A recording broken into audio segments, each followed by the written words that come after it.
Hey good morning everyone, welcome to new POD.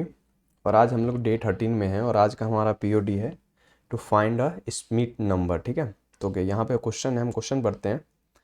Okay, तो given a N, the task is to find out whether the number is Smith number और not. Smith number is a composite number which sum of digits equals to sum of its prime factor. Okay, question समझाते हैं आपको।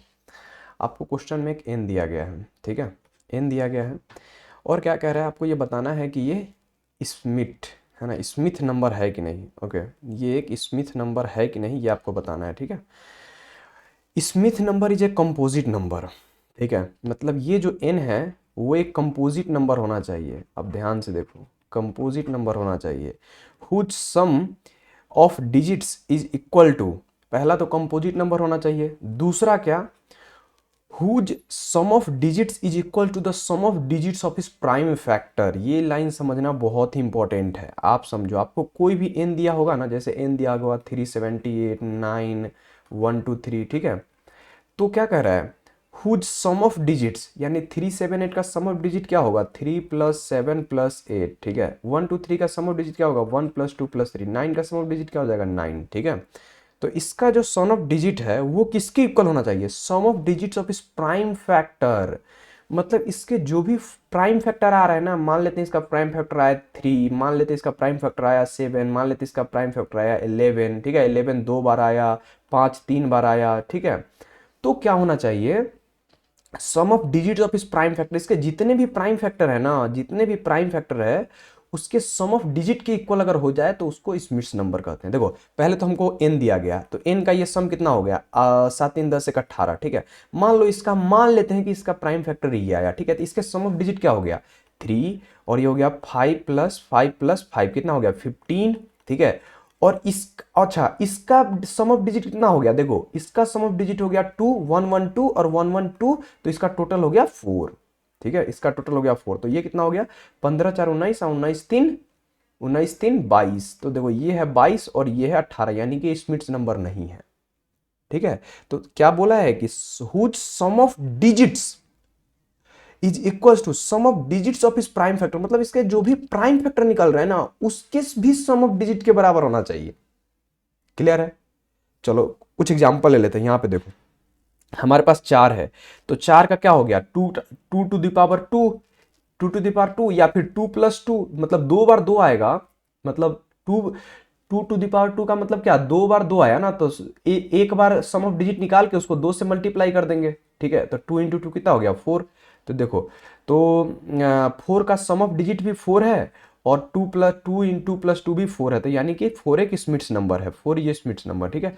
अब देखो 6, 6 का क्या हो गया, 6 का सम ऑफ डिजिट 6 6, और लेकिन इसका प्राइम फैक्टर क्या हो गया, 6 का प्राइम फैक्टर 2 और 3, तो 2 + 3 हो गया 5, तो ये एक स्मिथ नंबर नहीं है, तो 6 is a not Smith number. अब देखो 6 6 6, ठीक है, तो इसका प्राइम फैक्टर हो गया 2 3 3 और 37। तो देखो इसको क्या किया है, 2 3 का सम ऑफ डिजिट 3, 3 का सम ऑफ डिजिट 3 और 37 का 3 + 7, ये समझना बहुत जरूरी है, मैंने इसी में एक बार गलती कर दिया, ठीक है। तो 3 + 7, तो टोटल सम ऑफ डिजिट कितना हो गया, 6 3 3 6, और ओके 3 3 6 और 7 2 9, मतलब 9 6 15, और इधर कितना आ रहा है 18, सॉरी सॉरी सॉरी, कितना हो गया, 7 3 10, 10 3 13, 3 16 2 18, और इस साइड भी 18 है, यानी कि एक स्मिथ नंबर है, ठीक है। क्लियर, तो देर इतना ही है स्मिथ नंबर। उसी प्रकार 13 का आप देखोगे तो 13 का 13 आ रहा है, और हाँ अब देखो जो मैंने आपको बोला था, देखो 13 क्यों कंपोजिट नंबर, 13 एक स्मिथ नंबर क्यों नहीं है, देखो 13 जो है, 13 का प्राइम फैक्टर किया तो 13 आया, तो इसका भी सम ऑफ डिजिट 13, इसका भी सॉरी, इसका भी सम ऑफ डिजिट 4, और इसका भी सॉरी 4, और इसका भी सम ऑफ डिजिट 4, लेकिन ये एक स्मिथ नंबर नहीं है, क्यों, क्योंकि ये एक प्राइम नंबर है। स्मिथ नंबर का सबसे पहला कंडीशन क्या है कि भाई साहब वो कंपोजिट नंबर होना चाहिए, और कंपोजिट नंबर क्या होता है कि एक ऐसा नंबर, एक ऐसा n जिसका एक और n के अलावा एक और कोई फैक्टर हो जिससे n डिविजिबल हो, वो कंपोजिट नंबर होता है। जैसे हमारे पास हो गया 4, जैसे हमारे पास हो गया 6, ठीक है, ये 1 और 6 के अलावा 3 से भी डिविजिबल है, 2 से भी डिविजिबल है, ये 1 और 4 से अलावा 2 से भी डिविजिबल है, लेकिन ना तो 3 कंपोजिट नंबर है, ना तो 2, ना तो 1, कोई सा भी कंपोजिट नंबर नहीं है। मतलब कोई भी प्राइम नंबर कंपोजिट नंबर है ही नहीं, ठीक है, कोई भी प्राइम नंबर कंपोजिट नंबर नहीं हो सकता। क्यों? क्योंकि प्राइम नंबर वही होता है जो जिसका 1 और अपने आप से डिविजिबल होता है, उसके अलावा कोई से डिविजिबल नहीं होता है। ठीक है, तो हम लोग कंडीशन में जरूर चेक करेंगे कि अगर कोई नंबर प्राइम नंबर है तो वहां पे रिटर्न फॉल्स कर दो कि वो तो कम स्मिथ नंबर हो ही नहीं सकता, क्योंकि वो उसका पहले ही कंडीशन ये फेल हो गया कि वो एक कंपोजिट नंबर नहीं है। आई बात समझ में? ओके। कॉम्प्लेक्सिटी क्या है? n log n है। ठीक है, n log n। ओके। अब तो इसका सिंपल सा फंडा क्या है? इसको तो सिंपल हम आपको क्या कह दे, इसको तो आपको कोड समझा देंगे, काम खत्म। जैसे जैसे कहा है वैसे वैसे अपन चेक कर लेंगे, अपना काम खत्म। ठीक है, देखो कोड समझते हैं डायरेक्ट, कुछ इसमें लॉजिक लगाना ही नहीं है। ठीक है, कुछ इसमें लॉजिक लगाना ही नहीं है। देखो जैसे हम यहाँ पे आपको जो जो बीच में समझाना होगा वो मैं आपको समझा दूंगा। इसको थोड़ा सा जूम कर लेते हैं। जूम हो जाए सर, जूम होगा क्या आप? हाँ, ओके, जूम हो गया ये। ओके, तो देखो हम यहाँ से अपना सॉल्यूशन स्टार्ट करेंगे। हमारे पास स्मिथ नंबर है। ठीक है, ओके। सबसे पहले हमारे पास दो फंक्शन है, एक डिजिट सम और एक इज प्राइम। ठीक है, इज प्राइम। डिजिट सम क्या करता है, आप कोई भी उसमें n वैल्यू दो, वो उसका सम निकाल के देगा आपको। ठीक है, जैसे देखते हैं, ये एक नंबर n ले लिया। ठीक है, हमने सम को 0 कर दिया, और चलो एक बार इसको हम ड्राई रन यहाँ पे करते हैं। जैसे आपको 378 है। ठीक है, तो ये बेसिक्स है, आपको पता ही होगा, लेकिन जिनको नहीं पता उनके लिए देखो जल्दी से दिखाते हैं। हमने एक सम वेरिएबल लिया जिसको इनिशियलाइज किया 0 से। हम हर बार क्या कर रहे हैं, हर बार इसमें मॉड 10 कर दे रहे हैं और 10 से डिवाइड कर दे रहे हैं, 10 से डिवाइड कर दे रहे हैं। ठीक है, तो मॉड 10 कर दिए तो सबसे पहले 8 आ गया, तो सम में 8 ऐड कर दिए। ठीक है, और फिर ये इतना किया तो 37। उसी प्रकार फिर से 10 मॉड कर दिए, तो फिर से ये 7 आ गया, और इसको 10 से डिवाइड किया तो ये 3 आ गया, तो फिर से इसमें 7 ऐड कर दिए। फिर उसी प्रकार 3 में 10 से मॉड कर दिए तो ये 3 आ गया, और 10 से डिवाइड कर दिए तो 0 आ गया। फिर इसमें 3 ऐड कर दिए तो ये इसमें इस तरह से हमारा सम ऑफ डिजिट निकल गया। तो देखो हर बार वाइल n, जब तक n 0 ना हो तब तक सम में क्या प्लस कर दो, मॉड n मॉड 10, और सम में n से 10 डिवाइड कर दो। बहुत ही बेसिक है। ठीक है, और फाइनली सम रिटर्न कर दो। तो ये डिजिट सम कर रहा है। डिजिट सम हमेशा याद रखना क्या कर रहा है कि जो भी n दे रहे हैं उसके सम को रिटर्न कर रहा है। इज प्राइम क्या कर रहा है, सीधे चेक कर रहा है कि भैया ये प्राइम नंबर है कि नहीं। सब लोग को पता होगा प्राइम नंबर क्या होता है, हमेशा 2 से लेके स्क्वायर रूट ऑफ n तक चेक करो। ठीक है, अगर कोई सा भी डिविजिबल हो तो वो फॉल्स, कि वो प्राइम नंबर नहीं है। अगर वो डिविजिबल नहीं हुआ किसी से, मतलब वो प्राइम नंबर है, तो रिटर्न ट्रू कर दो। क्लियर? ये प्राइम नंबर का बेसिक होता है कि स्क्वायर रूट ऑफ n तक जाना है। ठीक है, आप कोई सोचेगा कि भाई n तक ही क्यों, उससे आगे क्यों नहीं, तो इसके लिए मैं अलग वीडियो बना दूंगा, या फिर आप प्राइम नंबर देख सकते हो चेक करने का तरीका। ये नहीं तो वीडियो लंबा हो जाएगा। ये बेसिक चीज़ है यार, प्राइम नंबर। ठीक है, आप कोई सा भी देखो ना, जैसे आपको देखो तो 21 देखो, तो आप क्या करते हो, जैसे 3 से डिवाइड करते हो, 3 से तो ये 7। ठीक है, और देखो क्या होता है ना, जैसे इधर छोटा से डिवाइड करते हैं ना तो इधर बड़ा आता है, फिर इधर इधर उससे बड़ा करते हैं तो ये और छोटा होता है, और छोटा होता है, फिर मतलब ये बढ़ते जाता है और ये घटते जाता है। तो एक समय क्या होता है, वो बीच में आता है कब, जब वो स्क्वायर रूट होता है तब। ठीक है, तो वही हम कह रहे हैं कि जब स्क्वायर रूट आप करोगे ना तो सारा सारा वैल्यू अपने आप कवर हो जाएगा, इसीलिए ऐसा होता है। ठीक है, बाकी डिटेल के लिए आप कोई दूसरा वीडियो देख सकते हो। ओके, देखो तो ये दो फंक्शन समझ में आ गया। अब फाइनली मेन फंक्शन पे चलते हैं, जो है हमारा स्मिथ फंक्शन। ठीक है, तो हमने क्या किया भाई, n इज अगर लेस देन 3 है तो 0 रिटर्न करो। क्यों? क्योंकि n की वैल्यू 1 से लेके 10⁵ तक है। तो देखो 1 2 3, ये तो पहली बात कंपोजिट नंबर है ही नहीं। ठीक है, कंपोजिट नंबर नहीं है, इसीलिए इसमें हमको फॉल्स रिटर्न करना है, तो रिटर्न 0 कर दिया। ठीक है, फिर चेक किए इज प्राइम। भाई साहब अगर कोई भी n अगर वो प्राइम नंबर है तो सीधे रिटर्न क्या कर दो, फॉल्स, क्योंकि हमको क्या चाहिए, कंपोजिट नंबर चाहिए। अगर कंपोजिट नंबर होगा तभी ट्रू करेंगे, तो ये हो गया। उसके बाद int sum of n। Sum of n क्या है, डिजिट सम ऑफ n। हमने आपको बताया था ना ऊपर, ये डिजिट सम, कि ये एक ऐसा फंक्शन है जो n का डिजिट सम स्टोर करता है। तो हमने शुरू में क्या कर लिया, जो भी हमको n दिया गया 3 7 8 10, उसमें हम लोग क्या कर दिए, डिजिट सम से उसमें सम ऑफ n में उसको स्टोर करा लिया। ठीक है, अब एक अनऑर्डर्ड मैप बनाए इन टाइप का, जो काउंट नाम से। ठीक है, अब i की वैल्यू 2 से स्टार्ट करते हैं। ठीक है, i की वैल्यू 2 से स्टार्ट करते हैं। अच्छा, अब यहाँ पे आपको एक लॉजिक समझा रहे हैं। क्या लॉजिक समझा रहे हैं, ध्यान से देखो। हमारे पास कोई भी n दिया गया है। ठीक है, कोई भी n दिया गया है, हम क्या कर रहे हैं, हम 2 से स्टार्ट कर रहे हैं, क्योंकि सबसे छोटा प्राइम नंबर क्या है, 2 से इसको डिवाइड करते जा रहे हैं, डिवाइड करते जा रहे हैं, डिवाइड करते जा रहे हैं, डिवाइड करते जा रहे हैं, फिर कोई नंबर बचेगा। ठीक है, तो अब क्या कर रहे हैं, अगर ये डिवाइड नहीं हुआ तो i को आगे बढ़ा दिए तो ये 3 आ गया। ठीक है, फिर ये 3 से डिवाइड करते जा रहे हैं, करते जा रहे हैं, करते जा रहे हैं। अब देखो 4, अब क्या ये नंबर 4 से डिवाइड होगा? नहीं होगा, तो ये अपने आप 5 हो जाएगा। क्यों नहीं होगा 4 से डिवाइड? क्योंकि जो 4 से डिवाइड होगा वो ऑलरेडी 2 से डिवाइड हो ही गया होगा, ठीक है, तभी तो ये 2 से डिवाइड नहीं हुआ है। तो ये 4 अपने आप स्किप हो जाएगा, फिर 5 आएगा, फिर ये 5 से डिवाइड कर देगा, 5 से डिवाइड कर देगा, फिर 6 आएगा, तो 6 से ये डिवाइड होगा ही नहीं, ठीक है, 6 से डिवाइड होगा ही नहीं, क्योंकि 2 और 3 से पहले ही सारा डिवाइड हो गया है। तो इसीलिए इस तरह से हमारा क्या होगा, इस तरह हमेशा अगर ये डिवाइड होगा ना तो किसी प्राइम नंबर से ही डिवाइड होगा। कितनों को ये बात समझ में आई?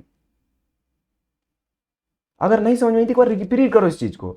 मैंने क्या बोला कि हमने 2 से इसको तब तक डिवाइड करते रहा जब तक ये 2 से डिवाइड होना बंद ना हो जाए, ठीक है। तो अब ये 2, 4, 8 ये सब से डिवाइड हो ही नहीं सकता है, ठीक है, क्योंकि हमने 2 से डिवाइड कर दिया ना। फिर 3 से तब तक डिवाइड करते रहेंगे जब तक ये 3 से डिवाइड होना बंद ना हो जाए, ठीक है। अगर डिवाइड होना बंद हो गया तो एक आगे बढ़ा देंगे। फिर जैसे ही 4 आए, 6 आए, 8 आए, ऐसा कोई नंबर आए तो ये तो डिवाइड कर ही नहीं सकता, क्योंकि 2 से डिवाइड नहीं है तो ये 8 से डिवाइड होगा नहीं होगा, 6 से होगा नहीं होगा, ठीक है। तो इस तरह से हम लोग क्या किए, हम लोग हमेशा आई से जो डिवाइड कर रहे हैं वो इस बात से इंश्योर कर रहा है कि वो एक प्राइम नंबर है, ठीक है। ये बात अगर आपको नहीं समझी तो प्लीज एक बार रिपीट कर दो, बहुत ही क्लियर है, ठीक है।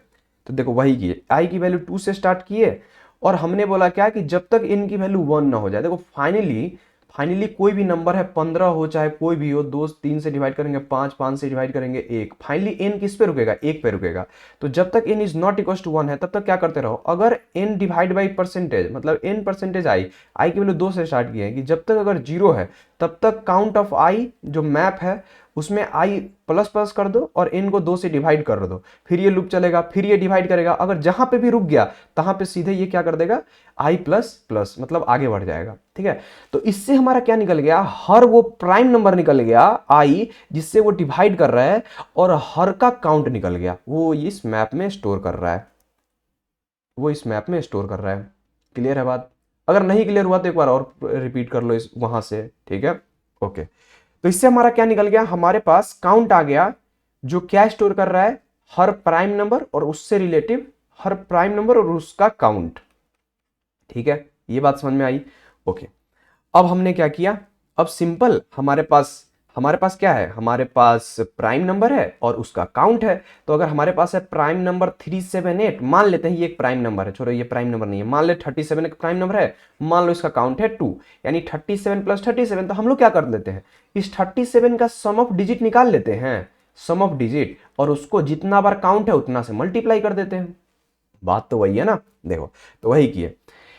ये फॉर लूप कितनों को नहीं आता है दोस्त, ये फॉर लूप कितनों को नहीं आता है? अगर आपको नहीं आता है तो मैं आपको बताता हूं। देखो ये जो ऑटो है ना, वो ऑटो डिटेक्ट करता है काउंट, जो जिस टाइप का क्या उसको बोलते हैं, डेटा स्ट्रक्चर है ना उसको। जैसे देखो अगर मैप में कुछ लोगों के लिए जिसको वो नहीं पता है उसके लिए जैसे m लगाएं, ठीक है, ये हमारे पास मैप है, ठीक है। तो इसमें अगर ऑटो एक्स करेंगे ना, ऑटो एक्स, तो ये वाली फंक्शन देगा। ये क्या है, ये एक वैल्यू है पेयर ऑफ इंट टाइप का, पेयर ऑफ इंट टाइप का, ठीक है। तो इसीलिए एक्स क्या स्टोर करेगा, पेयर ऑफ इंट टाइप का एक वेरिएबल का वैल्यू स्टोर करेगा। इसी प्रकार अगर वेक्टर रहता, vector VCTOR, vector int x, vector int भी मान लो, तो ऑटो अगर ऑटो एक्स और ऐसे करके भी करते हैं ना, तो x क्या स्टोर करता है, एक पहला वेरिएबल स्टोर करता है जिसमें इंट टाइप का एक वैल्यू स्टोर करता है। जैसे यहाँ पे वेक्टर की वैल्यू मान लो 2 3 4 आता ना, तो ये x की वैल्यू एक बार 2 होता है, x की वैल्यू एक बार 3 होता है, x की वैल्यू एक बार 4 आता है, ठीक है। डिटेल के लिए आप इस ये कैसे ऑटो फंक्शन काम करता है वो आप देख सकते हो, ठीक है। नहीं तो अगर आपको यहाँ पे समझ में आ ही गया होगा, ठीक है, ओके। देखो तो हमने नम स्टोर किया, नम क्या है, हमारा भाई प्राइम नंबर है, जो पहले है वो तो प्राइम नंबर ही है ना। तो ये prime number x dot first, और फ्रीक्वेंसी स्टोर कर लिए x डॉट सेकेंड से, ठीक है, कि कितना बार है वो फ्रीक्वेंसी, ठीक है। और ठीक है, फिर हमारे पास क्या हो गया, सम नम, मतलब इस जो नम है इसका सम करो कितना आ रहा है। तो डिजिट सम से निकाल लिए, डिजिट सम हमारे पास फंक्शन था और जिसमें ये वाली नम इसमें पुट कर दिए, ठीक है, ये वाली नम इसमें पुट कर दिए। तो इससे हमारा क्या निकल गया, एक, मतलब जो भी प्राइम नंबर है उसका सम निकल गया, ये सम नम से, ठीक है। और हमारे पास प्राइम सम है, जो सारे जितने भी प्राइम नंबर है उसका सम स्टोर कर रहा है, 0 से स्टार्ट कर रहा है। तो prime sum plus equal to frequency multiplied by जो सम नम है, ये वाली वेरिएबल, इसको यहाँ पे स्टोर करा लिए, ठीक है, सम नम, ठीक है। तो इससे हमारा प्राइम सम आ गया। तो रिटर्न कर दिया क्या, prime sum equal to n। अगर ये दोनों अगर इक्वल होगा तो ये वाली फंक्शन क्या रिटर्न करेगा, इसको 1। अगर ये इक्वल नहीं होगा तो ये वाली फंक्शन इसको 0 रिटर्न करेगा। और इस तरह से हमारा क्वेश्चन सॉल्व हो जाएगा। गाइज वीडियो पसंद आया तो एक लाइक एक सब्सक्राइब तो बनता ही है, और कुछ ज़्यादा ही मतलब दोस्तों के साथ शेयर भी जरूर कर देना गाइज, उनको भी कंसेप्ट क्लियर होना बहुत ज़रूरी है, ठीक है गाइज। तो नया चैनल है, सपोर्ट की ज़रूरत है गाइज। मिलते हैं फिर नेक्स्ट वीडियो में। Till then keep learning, be happy in your life and bye bye.